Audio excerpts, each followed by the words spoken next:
ओम नमो भगवते वासुदेवाय। प्रस्तुत है श्रीमद् भगवद गीता का 5वां अध्याय कर्म योग, कृष्ण भावना भावित कर्म। श्लोक संख्या 24। श्लोक संख्या 24 इस प्रकार है। यो अंतः सुखो अंतरारामस्तथा अंतर ज्योतिरेव यः सा योगी ब्रह्म निर्वाणम ब्रह्म भूतोधिगच्छति। इसका अर्थ है, भगवान कह रहे हैं, अर्जुन, जो व्यक्ति अंतःकरण में, अपने अंतर्मन में, अपने अंतःकरण में सुख का अनुभव करता रहता है और जो कर्मठ है, कर्तव्य पथ पर जो हमेशा तत्पर रहता है, अग्रसर रहता है और अंतःकरण में, अपने अंतर्मन में ही रमण करता रहता है, मतलब अंतर्मन में ही उस सुख का अनुभव करता है, उसमें ईश्वर के साथ अपने को जोड़ने का प्रयास करता है और जिसका लक्ष्य अंतर्मुखी होता है, अर्थात अंतर्मन में, मन के अंदर ही वह अपने लक्ष्य को साधता रहता है, उद्देश्य को पूरा करने का प्रयास करता रहता है, वह सचमुच योगी होता है।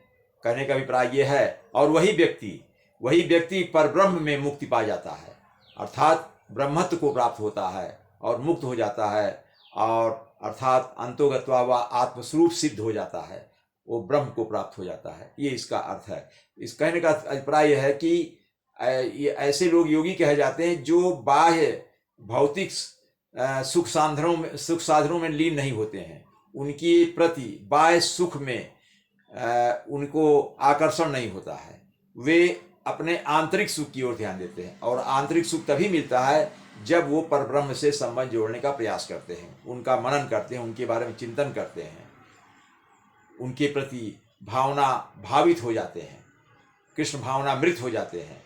इस तरह से ऐसे लोगों को सुख मिलता है, ना कि बाह्य अपने इंद्रिय सुखों के लिए बाह्य संसाधनों का उपयोग करते रहने से वो बाह्य सुख को क्षणिक मानते हैं, उस पर उनका ध्यान नहीं होता है। ये इसका भावार्थ हुआ। शब्दों का अर्थ देख लेते हैं। इसमें जो है, यो संधि विच्छेद जो है, यह प्लस अंतः, फिर यहाँ समास है सुखः, अंतः प्लस आरामः प्लस तथा प्लस अंतः प्लस ज्योति प्लस एव। यहाँ जो है संधि है, यह अंतः और अंतः के बाद सुखो, यहाँ समास है, अंतः और सुखो साथ साथ है। फिर यहाँ संधि है सुखा, अंतः सुखा प्लस अंतः, फिर आरामः प्लस तथा प्लस अंतः प्लस ज्योति प्लस एव।